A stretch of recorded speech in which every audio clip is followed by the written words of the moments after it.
率领项庄卫守住防线，其余的人和我左右包抄。下堂的将士们，拿起你们手里的长枪和利剑，划破敌人的胸膛，准备战斗，血战到底！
做得很好。我们离国最重勇士，放下你的枪，我自然会重用你。夏唐国能给你的，离国给你双倍。如果你敢做夏唐的英雄，那我就送你上路。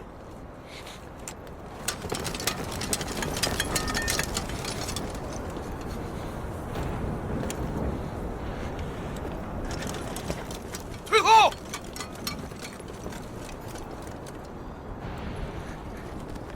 战！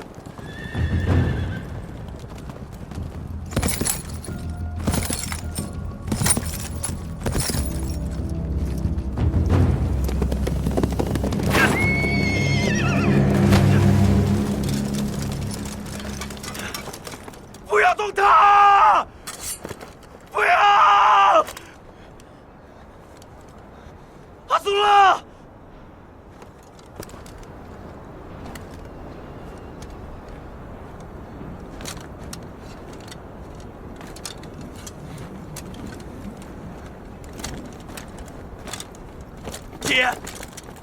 姐，阿苏拉，你疯了！你来干什么？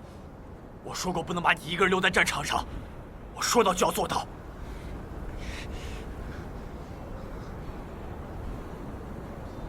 都给我让开，不然我就杀了尹无义！世上想杀我的人多了，可是真正敢说出来的，没有几个。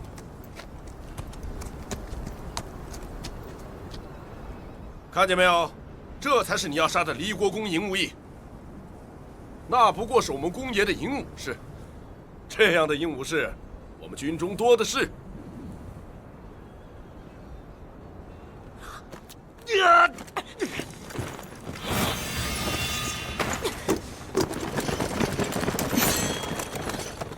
小子，后退！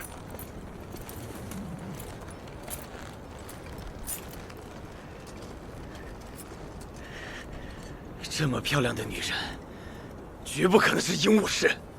我猜，她一定是你的女人吧？胡说！放肆！她是我父亲。对，她是我的女儿。李国公，我们无意伤害郡主，但我们要你开条路，放我们出去。刚才你们想杀了我，现在又挟持我的女儿想走。我如果答应了你们，那我在世人面前就是个懦弱之人，我还怎么统帅这群虎狼之师啊？我还想问问你，别人见了雷齐都唯恐躲之不及，而你却要闯阵，死乞白赖要打败我，有什么深仇大恨吗？无仇无怨。那你为什么？我上战场是要建功立业的，这天下间，还有比杀你尹无义更重要的事情吗？这是近几天我听到的最有意思的话了。好，给你个机会，如果接得了我3刀，那我立刻放你们走。以后你还有机会来打败我。如果接不了，那你就得完蛋。姐，好，一言为定。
样？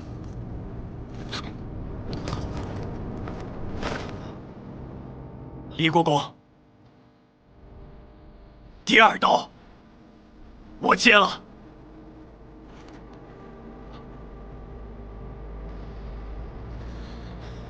你的朋友要替你挡第二刀，也可以。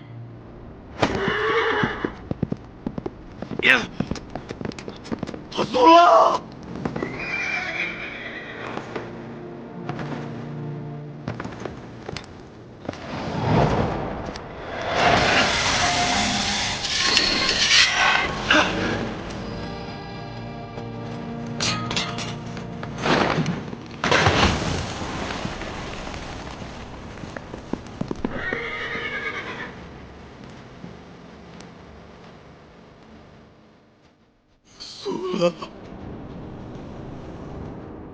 他死了！来吧，还有最后一下子。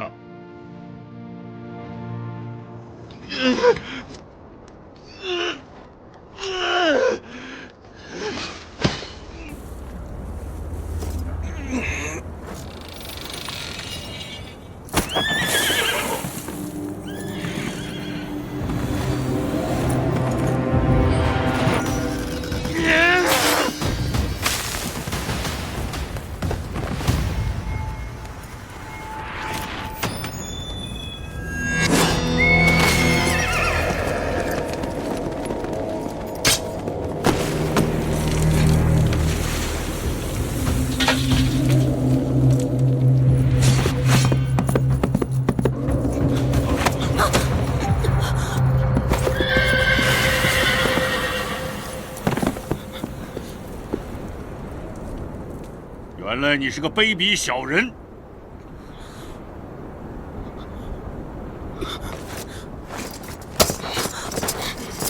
郡主，莹玉，别闹！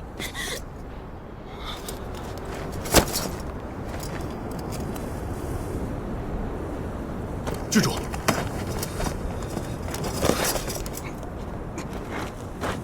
小子，怎么又放弃了？你说的对，我不会当着一个父亲的面杀死他的女儿。要是我母亲还活着，也会看不起我的。来吧，最后一下子！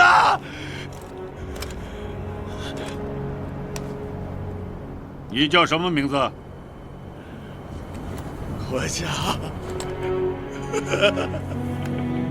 我叫爹，我爷的爷，我爷的爷。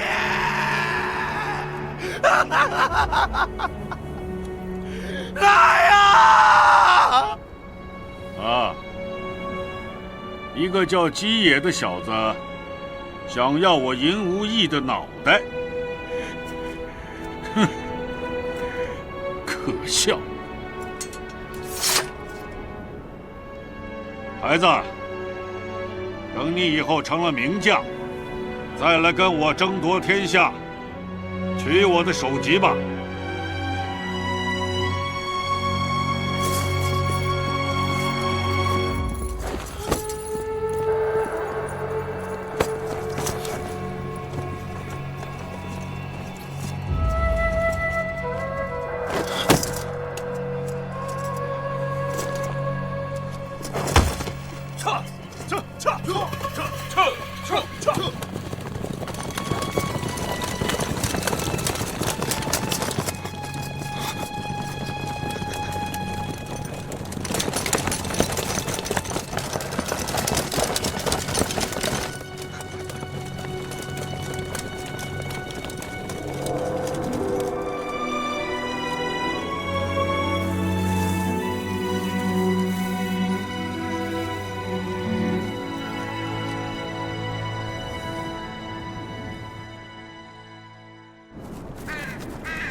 是不是西眼阻挡不住父亲的脚步？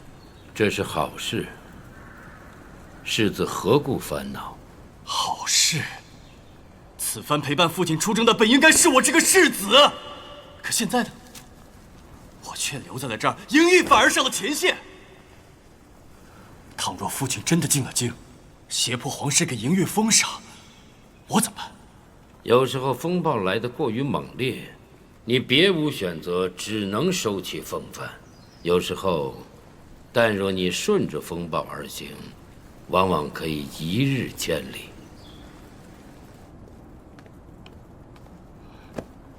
还请老师明示。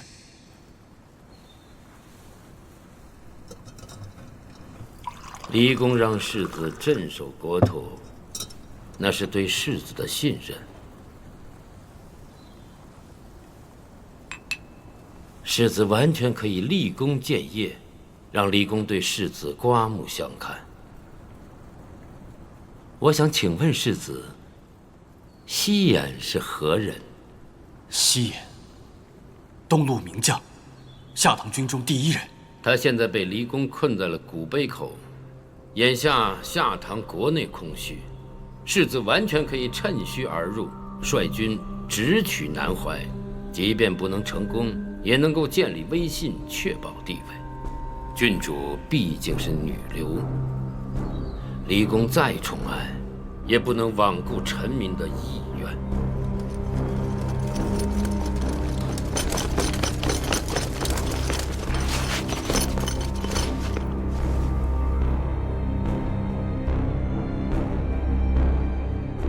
我借你100赤牙，他们会护送你去南怀。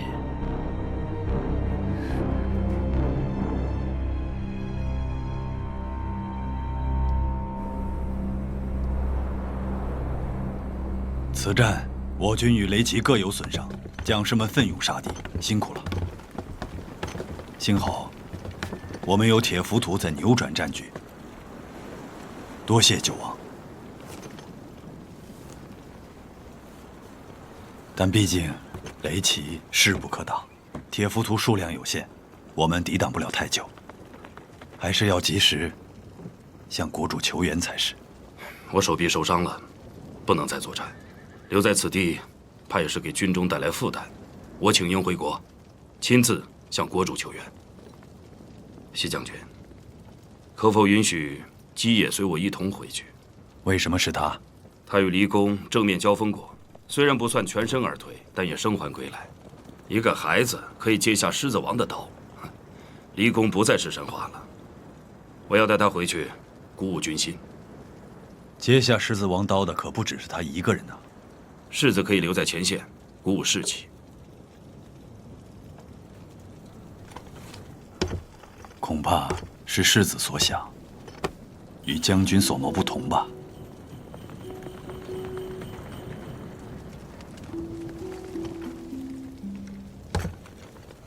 西将军，我听不懂。那就有劳将军了。愿将军归来之时，我等还不是冢间枯骨。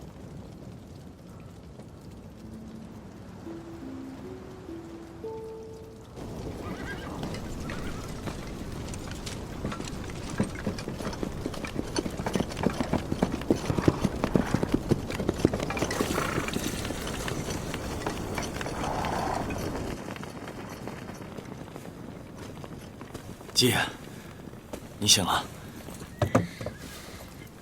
这是我的营房，你好好休息，不会有人来打扰你的。阿索罗，你没事吧？我没事儿。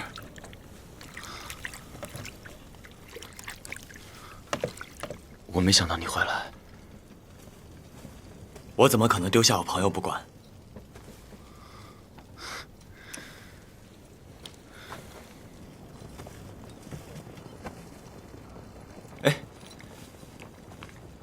我是不是不应该去啊？我感觉我这一去，打扰你杀了赢无义的丰功伟业了。还真的是，我要是单枪匹马杀了赢无义，那南怀说书的人说的可都是我的故事了。那这故事开头啊，肯定是姬野的朋友落荒而逃。那这故事的结局一定是，他最终还是回来了，并替他挡下了这致命一刀。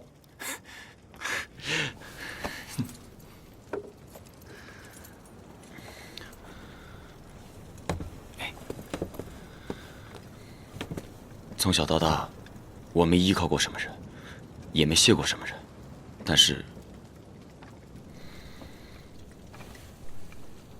谢谢你。谢什么谢啊？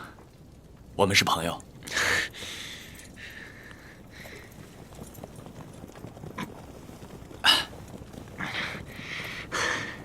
那天你说我们生来不一样，你说我是世子，你是庶子。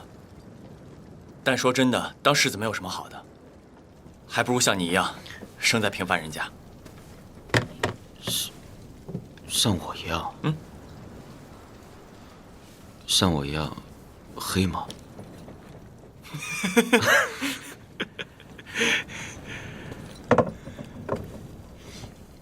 能在离家这么远的地方遇见你啊，是我的幸运。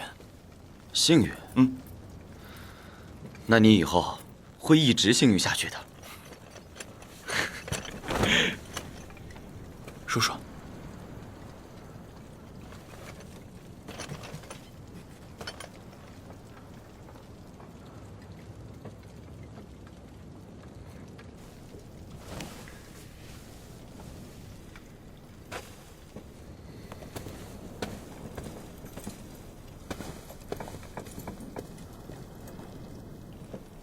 我是来看你受伤了没有。我没事儿，叔叔不必挂念。我担忧的是那些死去的将士们。世子，你知道今日一战我们失去了多少虎豹骑和铁浮屠吗？是，我的马鞭已经交给了你，我没有权利再过问。你世子调兵遣将是你的事情，但兵计大事，你怎么也应该跟我商量一下吧。你突然冒进，才有这样的后果。还有，为了救一个东路人，损失了那么多自己的族人，你觉得合适吗？他是我朋友。什么朋友？倘若你的朋友跟你要整个青阳，你也会拱手相让吗？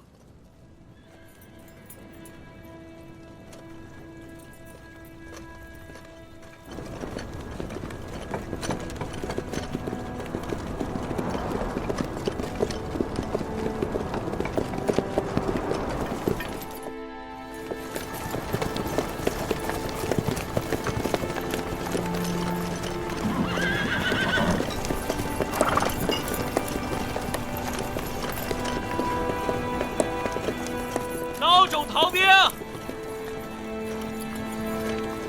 回去继续当你的野狗吧，这儿不需要你。算了，别理他。但季，我想告诉你，你这次回去，能不回来就别回来了。阿苏勒，你说什么？他们不相信我，你也不相信我吗？不是，战场上实在太危险了，你身负重伤，应该好好养伤。正是因为这里太危险，所以我才不能看着你们独自承受。阿苏勒，我一定会回来的。好，我等着你。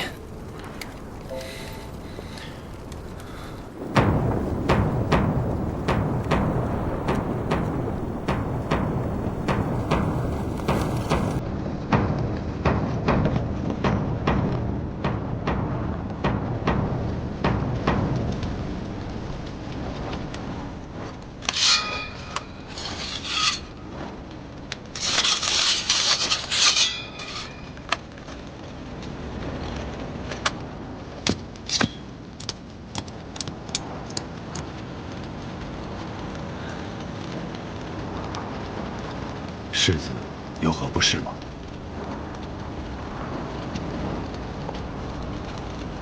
就是想起些过去的事情。老师，他们的归宿只能是这样吗？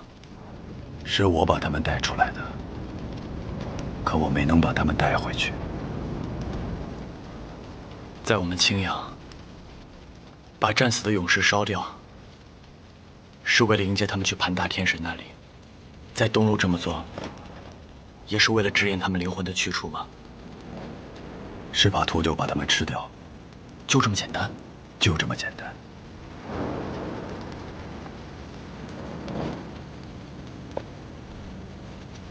是我不好，若是我早点带铁浮屠出战，不会死这么多人的。世子善良如此，让人心疼。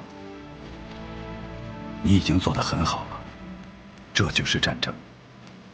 有战争，就会有人死去，谁也左右不了。可我不想有人死。逝者已逝，活着的人还要继续。不但要继续，还要大口喝酒，大口吃肉，要经常想起他们和我们在一起的快乐时光，然后更加坚强地活下去。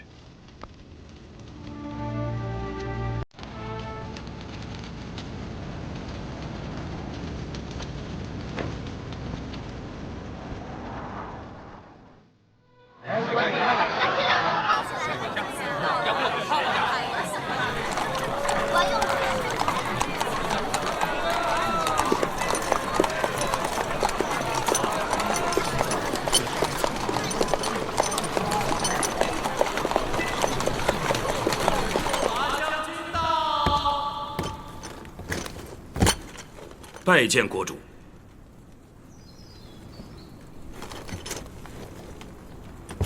拓跋将军，战况如何？我军死战，与黎国雷齐战成平手。依你之见，还能坚持多久？有西将军在，还能坚持些许时日。方才在城内接到一封密报，军探来报，黎国九原城境内的守军正在集结，不日即将开拔南怀城。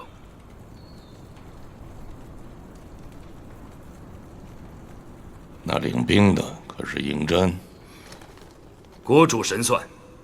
想来这黎国世子是得知西将军与尹无义鏖战脱不开身，想乘虚而入，真当我军中无人了。若是拓跋将军率兵在黎国世子出兵之前奇袭九原城，如何？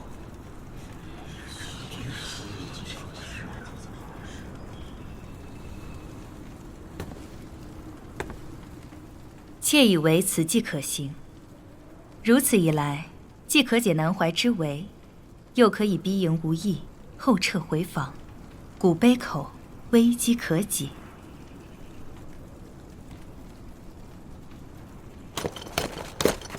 吴国主令，不得入内。我和拓跋将军一同回来，为何不让我进去？拓跋将军是都指挥使，你是谁？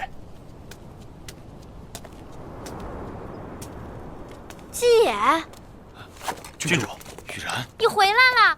回来你怎么也不跟我说一声啊？你没事吧？你有没有受伤啊？啊？没事，没事。你这手怎么了？没事，一点小伤而已。这哪是什么小伤？走，我带你去看御医。雨然，真的没事。阿苏勒呢？我怎么没看见他啊？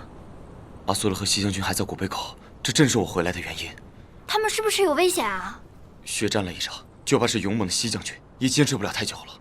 那你还站在这干嘛呀？赶快去请求增援啊！拓跋将军进去了，他们不让我进去。跟我走。郡主，郡主不能进去。让开！郡主，郡主，他真的不能进去。不行啊，郡主，郡主留步啊！走啊！雨然为何擅闯大殿？古碑口危矣，请国主立刻发兵。郡主不要听信谣言，扰乱民心。古碑口有西将军镇守，固若金汤。放肆！顾家这议事的大殿是你想带谁进来就带谁进来的。他赢了杨武，得不到应有的奖赏也就罢了，但他在前线拼死奋战，好不容易守住这南怀城，难道连大殿都不让进吗？无数的人已经死在了雷齐的铁蹄下，如果国主还不发兵，那剩下的人也会死。待雷齐破了这南怀城，你还能在这安心的坐着吗？放肆！经过大事，顾家心中自有思量。拓跋山岳听令，臣在。顾家命你率3000南怀守备军，即刻攻打九原城。遵旨。都退下吧，顾家累了，要歇息了。臣等告退。拓跋将军，拓跋将军，拓跋将军，国主为何不按增兵古北口，却让我们攻打九原城？谢将军他们现在危在旦夕。知道我为什么带你回来吗？将军是想让我告诉南怀的将士们，赢无益并不可怕。错，若非赢无益手下留情，怕是你早已魂断古北口了。我让你跟着我，是不想让你再成匹夫之勇。将军认为，和赢无益死战到底是匹夫之勇。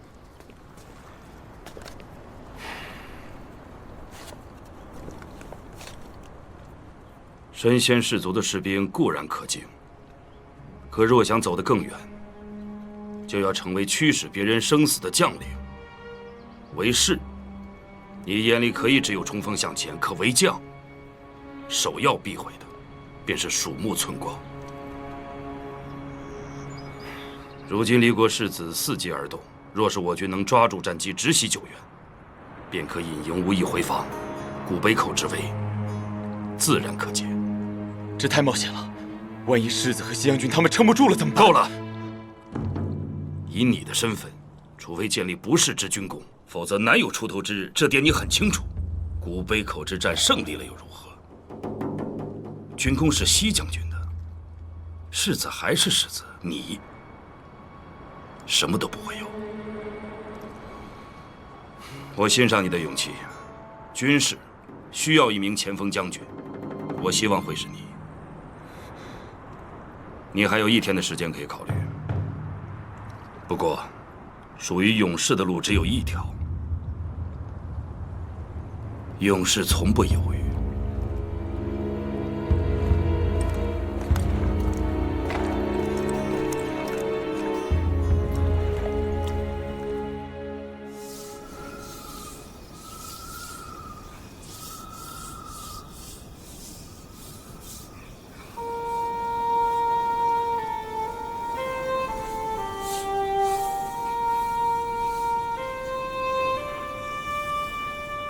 自从来了南怀啊，我最开心的，就是同你和羽人在一起的日子。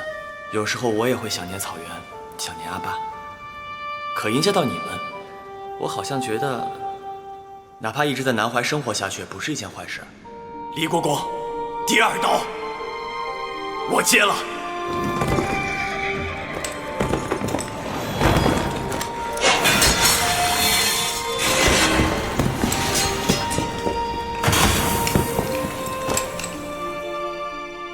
从小到大，我没依靠过什么人，也没谢过什么人，但是，谢谢你。谢什么谢啊？我们是朋友。阿苏罗，我一定会回来的。好，我等着你。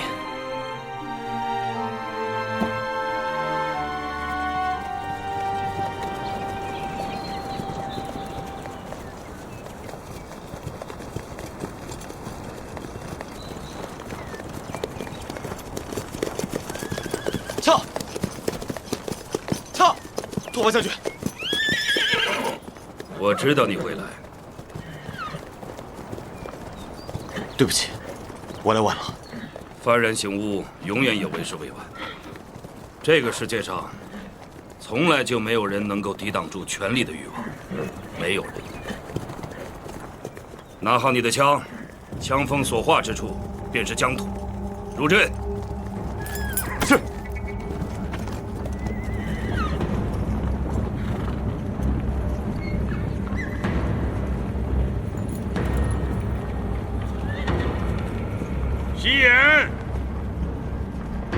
放弃吧，你等不来救兵的。西某又何尝不知？你应该知道你拦不住我。那可未必。你是个将才，可惜了。没什么可惜的，西某也是凡夫俗子，只是懂得一些粗浅的道理罢了。为将就得听令。背迎战！杀！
母妈，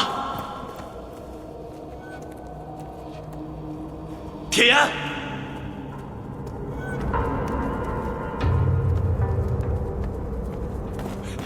铁岩，木离将军。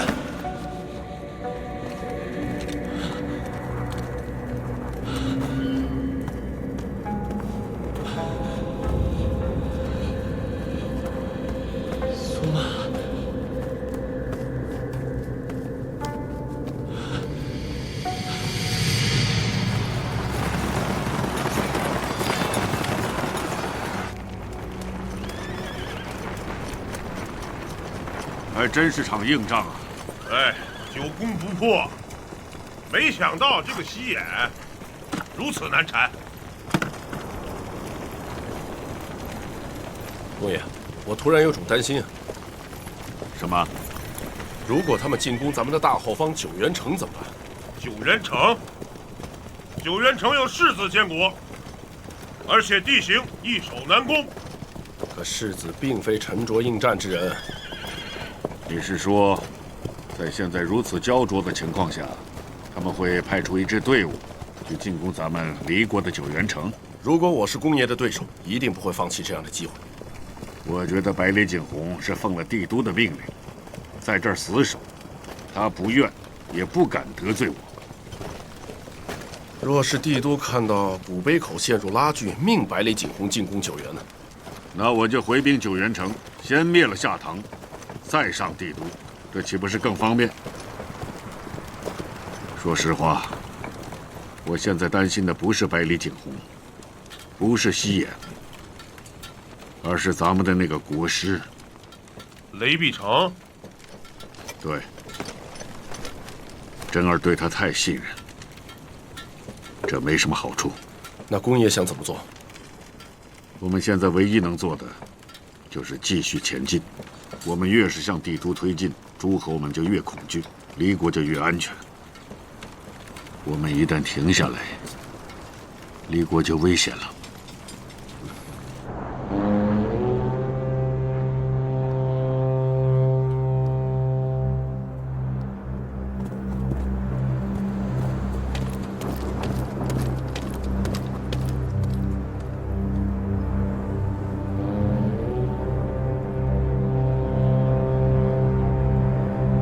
没想到来得如此之快，那就让你们有来无回。攻城！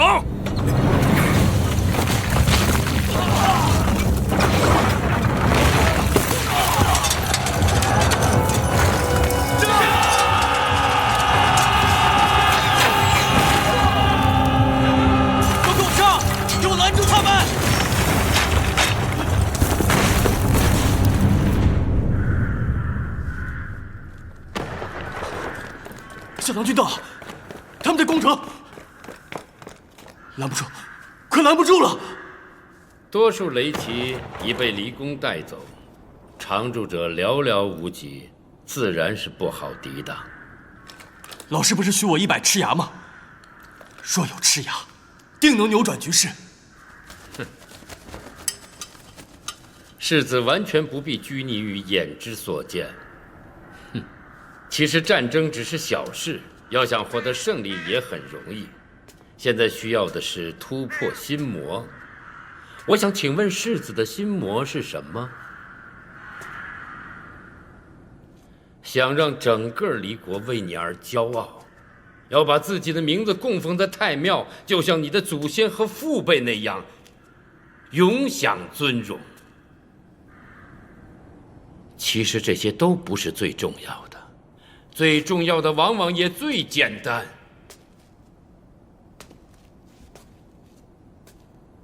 世子只想成为一个被父亲看得上的儿子，对吗？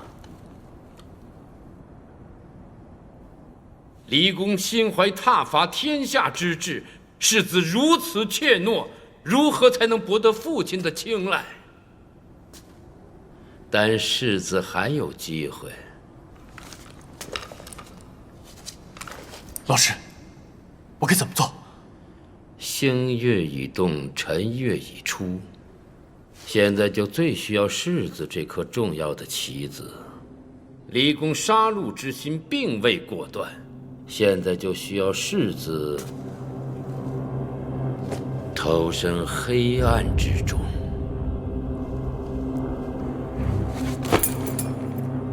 我的部下完全有能力击溃夏唐的军队，但我现在需要世子一样东西。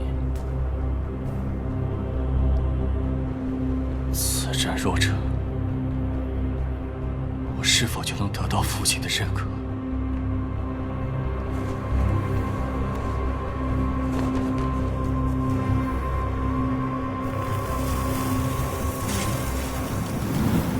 星辰与月，光芒永在。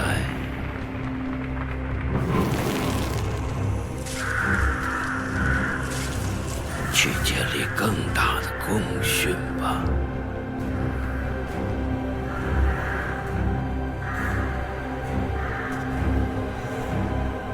去建立更大的功勋。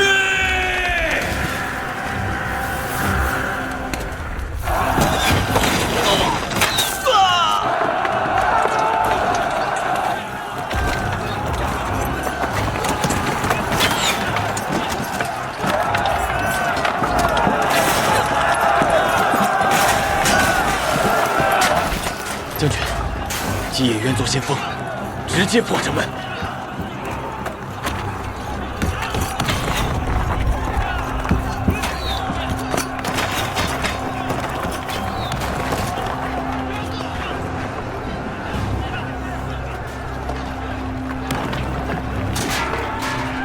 父亲，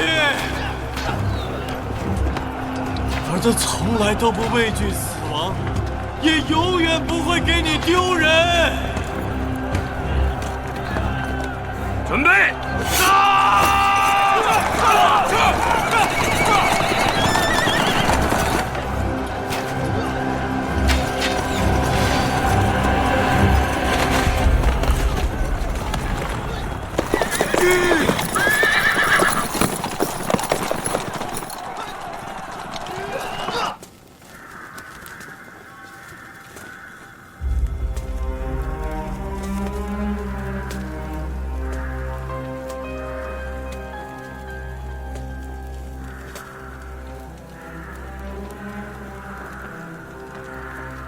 我的孩子，你用自己的身躯完成了这无上的荣光，你的魂将不朽，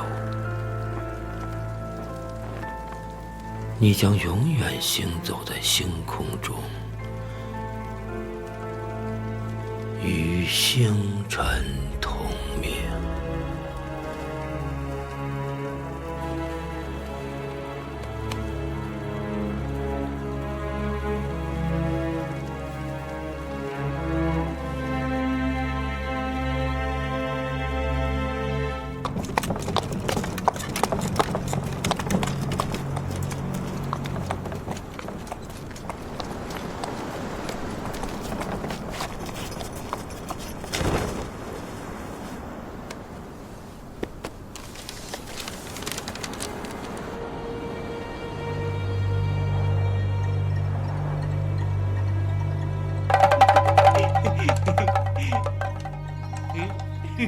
此战将军赢了，将军可将离国世子的尸身带回下堂，足以向百里国主交代了吧？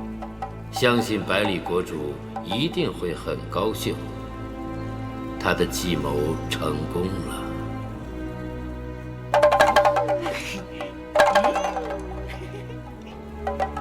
怎么会是这样的结果？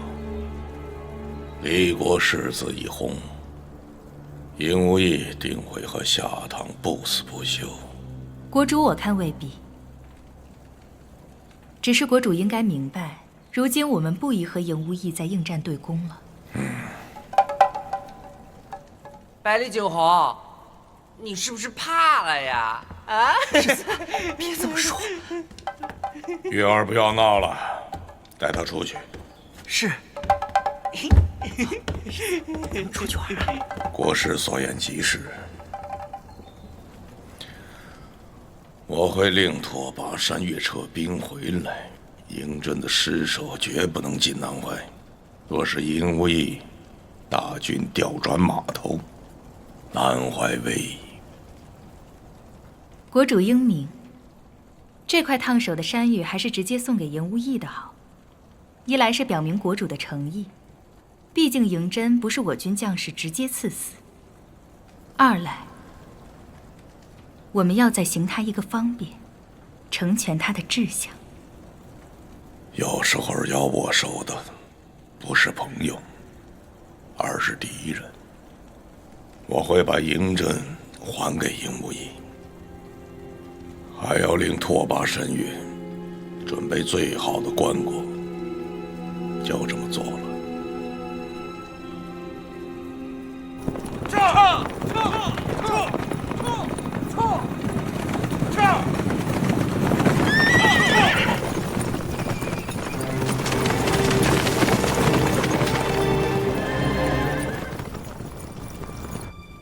世子以弱冠之灵，负监国重任，护我离国之根本。逢敌军压境，亦无怯战之举，以身退敌，大振我离国军威。但无奈我军兵寡，必诚为保护好世子，终至世子之薨。必诚愿承担全部罪责，由国公责罚。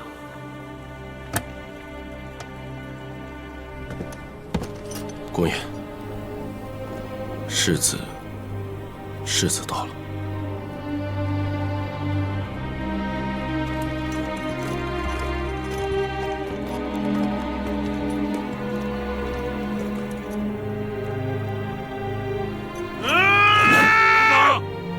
住手！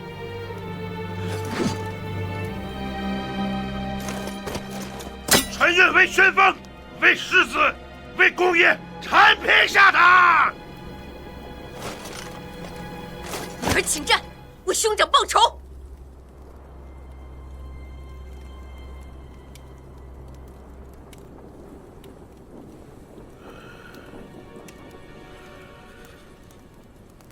让他们走。谢礼高公。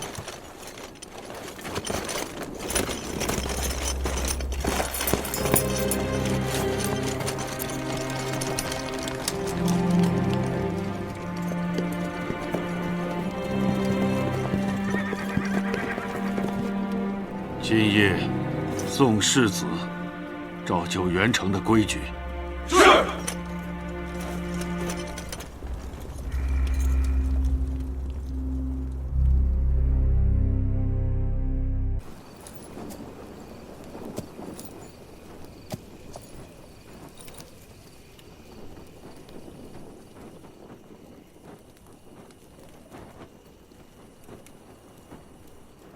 送世子。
将军，回去吧，夜里寒凉。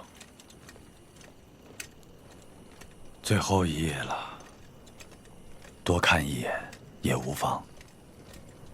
越千山兮，野茫茫；越千山，野茫茫兮，过大江，过大江。西远，传令击鼓。是。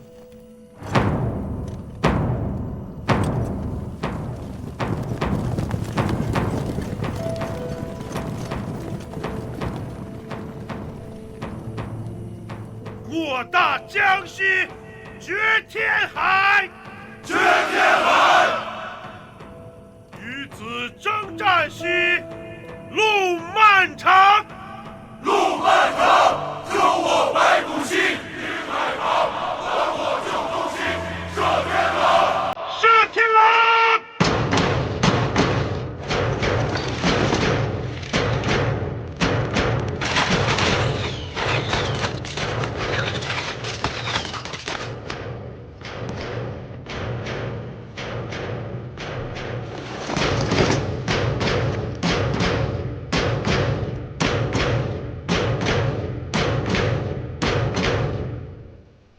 像我们这样的人，要是有了牵挂，是最悲哀、最无奈的事。叔叔是想到离国世子之死了吧？可侄儿听说，赢无义是不喜世子的。毕竟是骨肉，何以割舍？那赢无义如若震怒，我军如何是好？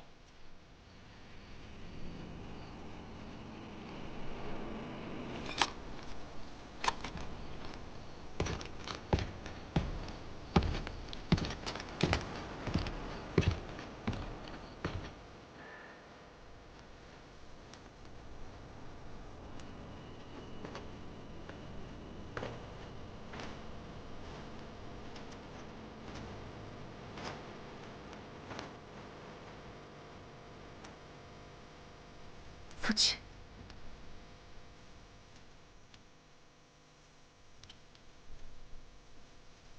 哥哥终究还是没……他是我赢无义的儿子，就该随时做好战死的准备。女儿也做好准备了。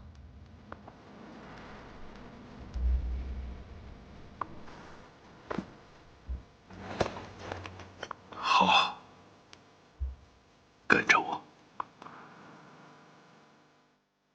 九州各地的歌谣都说离宫之志在于挞伐天下，可是你哥哥连九原城都没出过，是时候带他去外面的世界瞧一瞧了。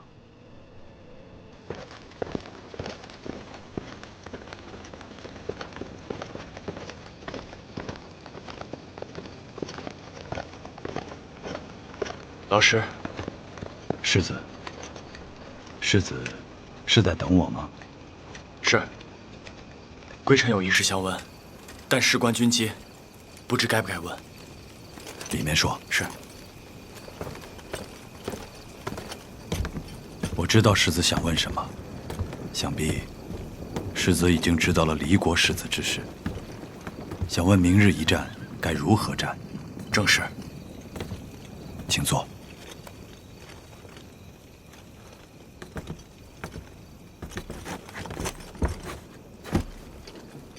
今日我们不谈军务，战场之上刀枪无眼，世子有没有想过，再也回不去了？想过，但吉野说他会带着援军回来，那他就一定会回来。我等着他。可如果他不回来呢？不会。世子固执了。以前我也经常等一个人，他很喜欢迟到。多少年过去了，也从未改变。老师在等的人是谁？一位少时的挚友。就像我和吉野这样吗？恐怕要比你们亲密100倍。那年，我们同任帝都执金吾，又同在济公学习，有一同踏遍了帝都的每一个角落和房梁。那他现在在哪里？怎么没和老师在一起？男儿生于天下，英雄相见，迟也是恨，早也是恨。他也是一代名将，我们各为其主。只希望有一天，不要针锋相对吧。最好的朋友，为什么会针锋相对？我们生在这乱世，有太多的无奈。挚友同行，早晚有分开的时候。就像这战争，也早晚会结束。明日古碑口一战，我们就要和这里说再见了。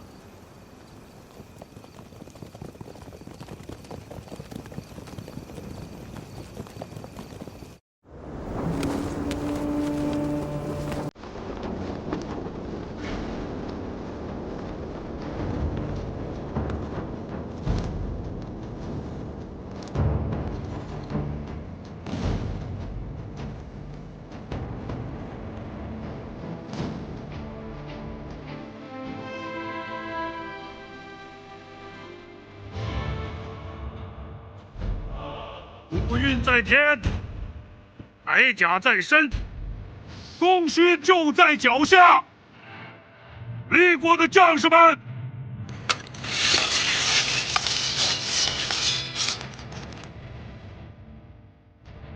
跟我冲锋了！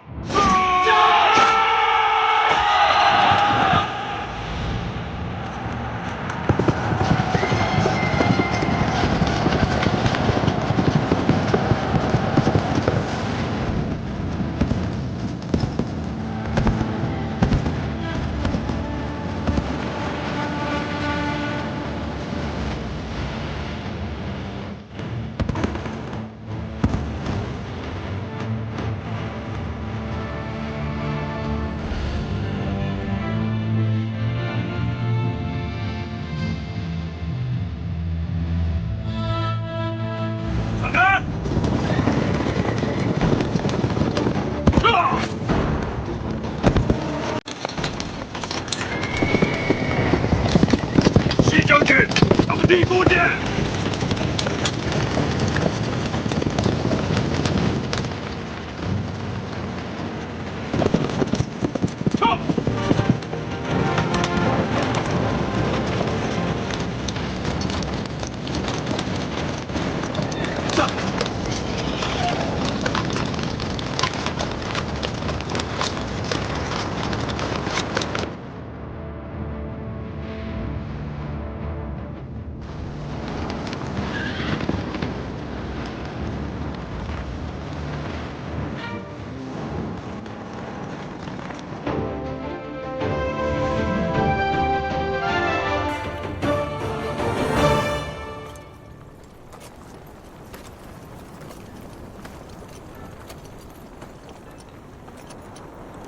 老师，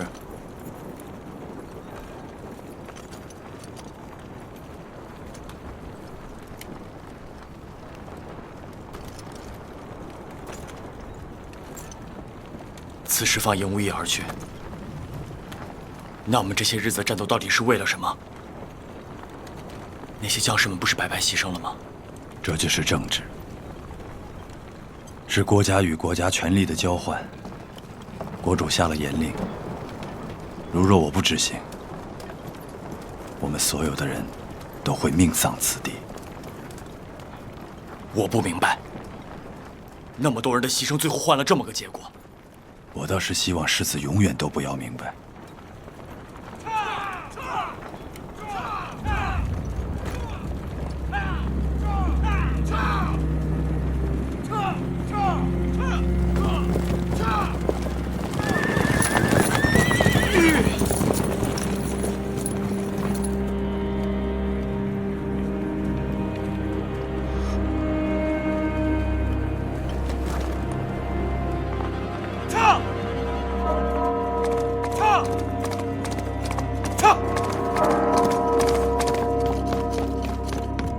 营无义率军突破古碑口，不日将抵达天启。就是废物。从离国到天启上千里，4个国主，居然没有一个人能拦得住尹无义，倒学会了信口雌黄的把戏。殿下，宁青看来不是拦不住，恐怕能拦得住的人，并没有尽全力去拦。百里景洪这群市侩之徒，徒有攻心之虚名，把一只狮子放进了城，让我们孤儿寡母来抵挡。殿下，宁青已经集结金吾卫，就等殿下命令。你集结金吾卫，意图拼死抵挡尹无义，忠心可见。可你有多少把握能拦得住他呢？这些人世代沐浴皇恩，没出门打过几次仗，西眼都拦不住尹无义，他们能拦得住吗？宁青斗胆揣测，殿下是想明日打开城门迎接尹无义，让他上殿面君。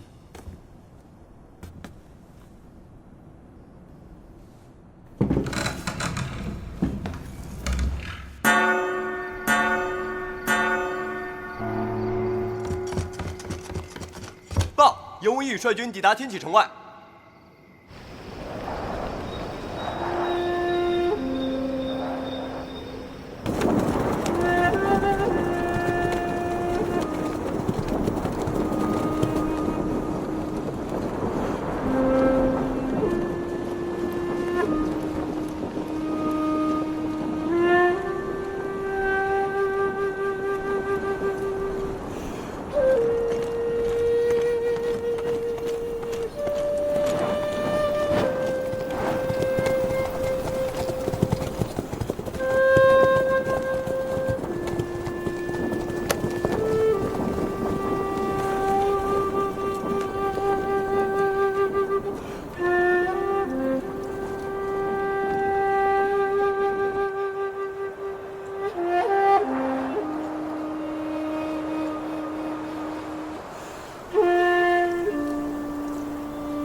阿苏勒，这里就是你的家。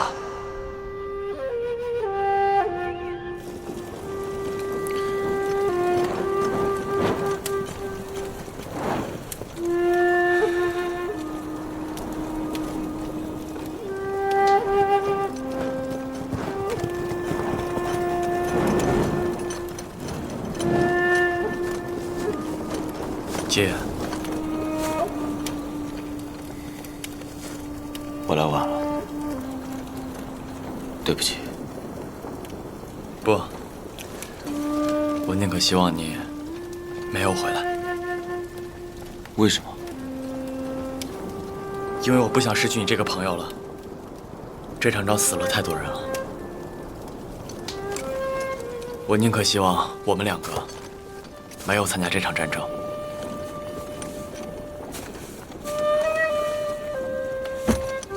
这场战争对你来说，也许就不该有，可对我来说，却是一场改变命运的机会。像我这样出身的人，只能以命相搏，才能建功立业，没有其他选择。可这场战争我们失败了，失败了。就意味着很多和我们朝夕相处的人，他们再也回不来了。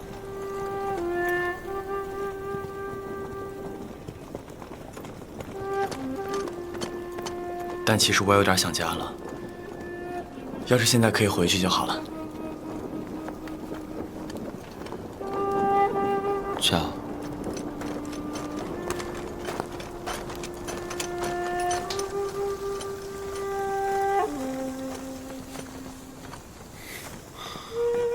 我好像从来没有想家的念头。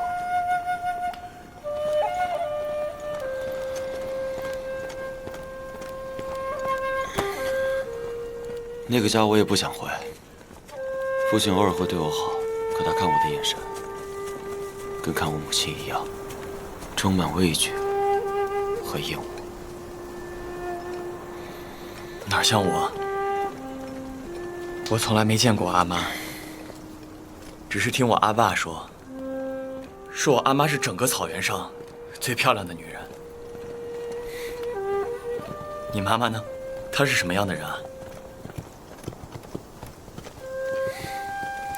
我对她的印象也停留在小时候。她有一双乌黑乌黑的大眼睛，笑起来时候特别好看，唱歌也好听。我也觉得她是世上最好看的女人。小时候在帝都，我们经常被穿着体卫衣服的人追打，她就把我抱在怀里，鞭子抽在她的身上，她还那样微笑地看着我，一生也未除。那后来呢？后来她死了。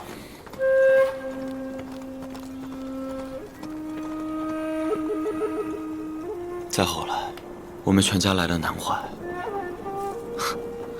那个家我再也回不去了。再后来就有了张掖，我弟母从来都不喜欢我。对不起啊，让你想到这么伤心的事情。这有什么关系？我一个人也挺好的。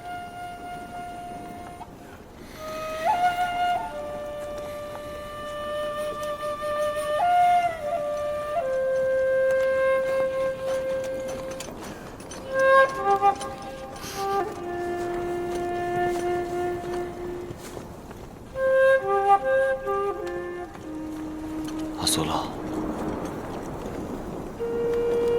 我还是想说声对不起。我不该来这么晚。我说了没关系啊，你是我朋友，只要你平安就好了。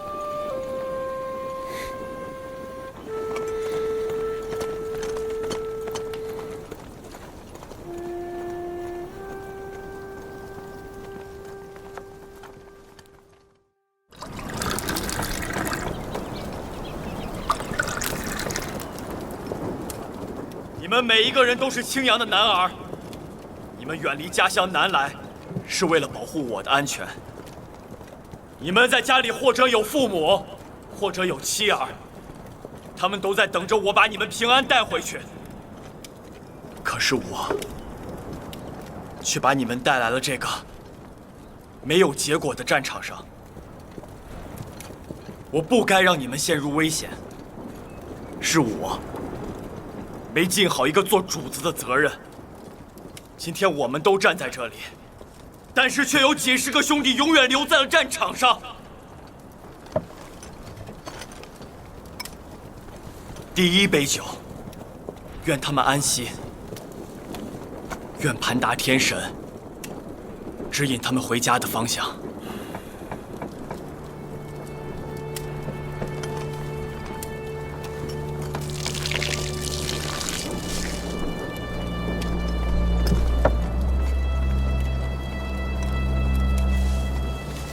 第二杯酒，我敬你们，敬你们的英勇无畏，敬你们的不惧赴死。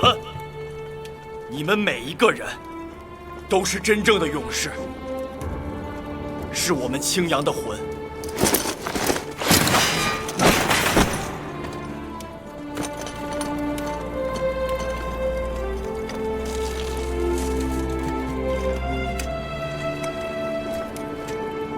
今天我让你们全副武装集合，不是为了让你们再打一场仗，也不是为了让你们去替死去的兄弟们复仇。我要给你们下最后一道命令：调转马头，回家，回青阳去。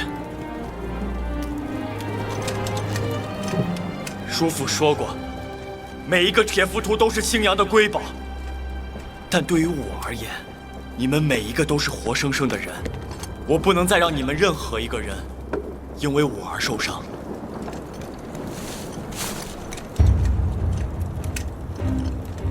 喝完第三杯酒，我们就此作别。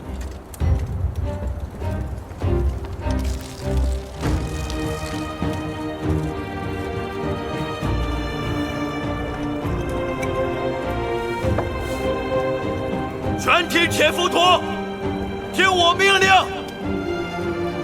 向北都城进发！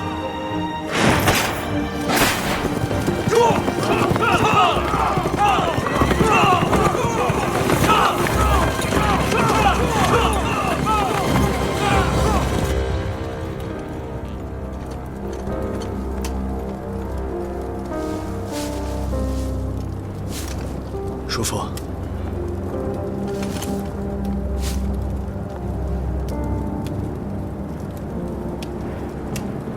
世子终于悟懂了，叫到东路这个战场上来，完全是个笑话。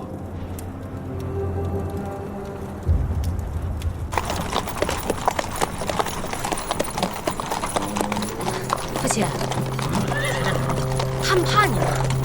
他们哪是怕我的？他们怕的是我身后的雷旗，以及天启的未来。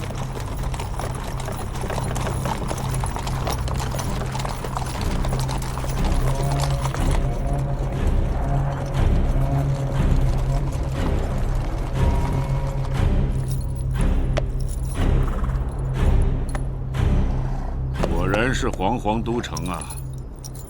要攻下这座城，咱们带的军队还不太够。公爷没来过这儿啊？我只在画上见过。像我这样的乡下诸侯，是没有资格进京面圣的。公爷，现在怎么办？等。还等什么呀？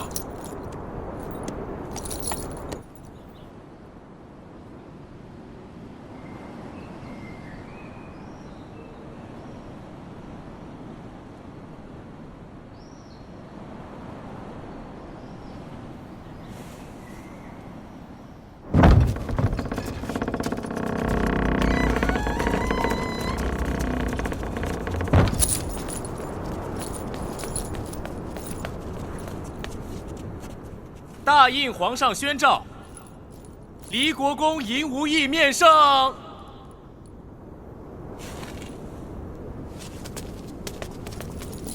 约束军队，不许劫掠。是。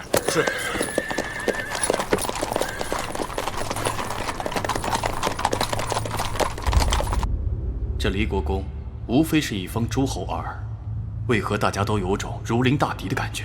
你年轻，倒是错过了这位离国公最惊世骇俗的故事。据说他是前任离侯与外族女子生下的混血子，身份低微却持勇斗狠。离侯身故之后，尹无益的兄长们争位，这外族之间是大开杀戒。年幼的尹无益只用一张长弓，一日之间穿梭在九原城里，射死了7位哥哥，以凶悍镇住了其他的哥哥，这才得到了离侯的位置。这世间竟有如此违逆人伦之事！胜则生，败则死，这就是离国公一生的铁血规则。听说他还把儿子的尸体带过来了。天启这下可无宁日了。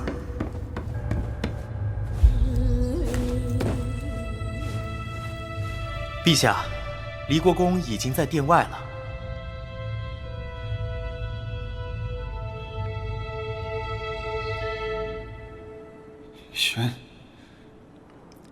宣他进来。是。陛下，宣离国公觐见。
李公怎敢着丧服上朝觐见陛下？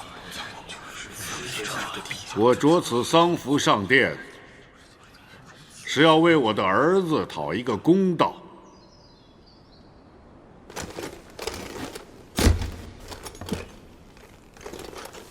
臣尹无益拜见陛下。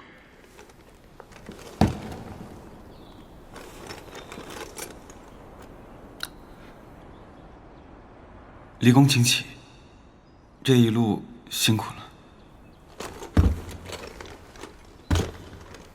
倒算不上辛苦。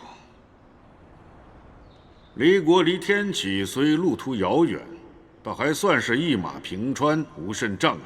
只是夏唐趁我国中无人，率兵来犯，害臣的儿子丢了性命，这笔账臣一定要算，请陛下为臣主持公道。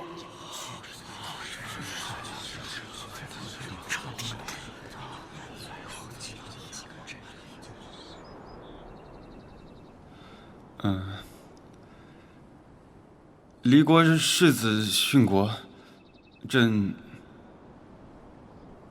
有所耳闻。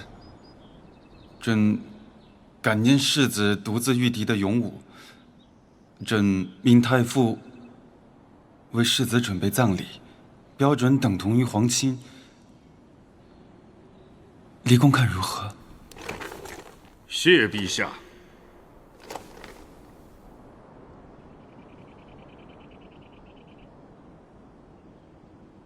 离公此次前来，还有别的事吗？臣虽居偏远之地，却心忧天下。听闻诸侯欲对天子不利，所以臣率兵前来秦王。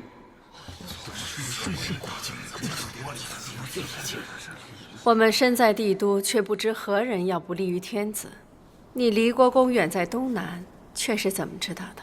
长公主吧。见过长公主。长公主千岁。东路4州16国，有16个诸侯。可是臣率军队一路往帝都而来，只有夏唐国出兵阻拦，未见其他诸侯国的踪影。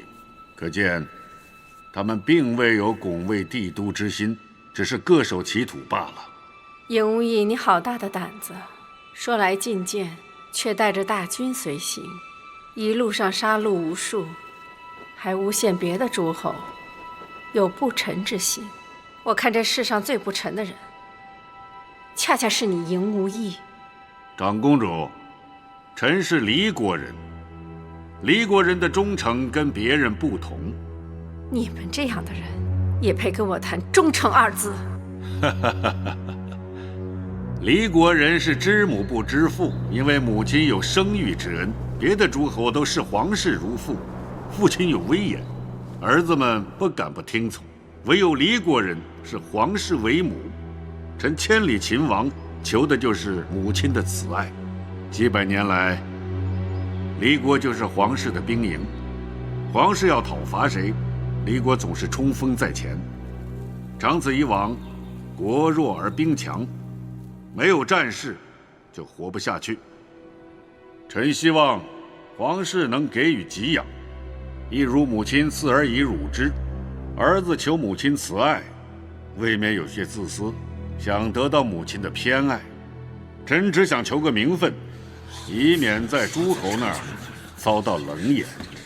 离国公，你杀人无数，却想在我这里要个名分。好啊，如果皇室给了你要的东西，你又怎么回报皇室呢？愿为皇室的鹰犬。愿为皇室的鹰犬。臣率离国5万子弟，愿为皇室的鹰犬，永保帝都平安。恭喜皇帝，又得了忠臣良将。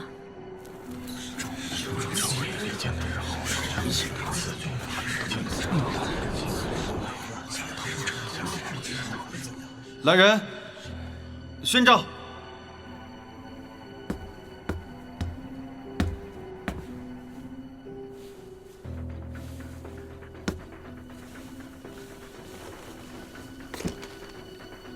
应天顺时，受兹明命，君率戎将，使帝朝之砥柱，忠诚猛士，则国家之干城也。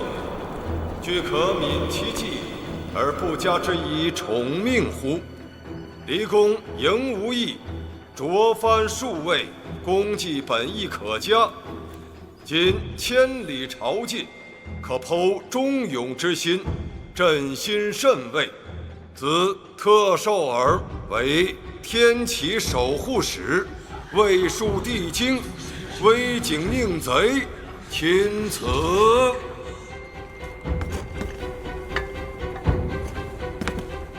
谢陛下。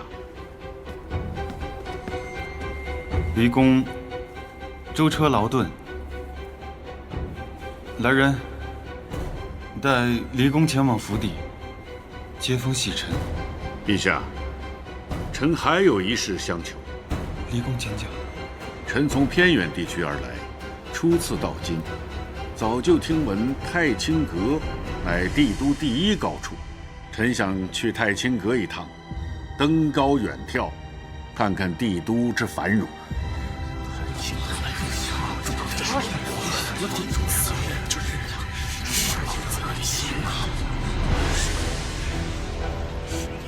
准了。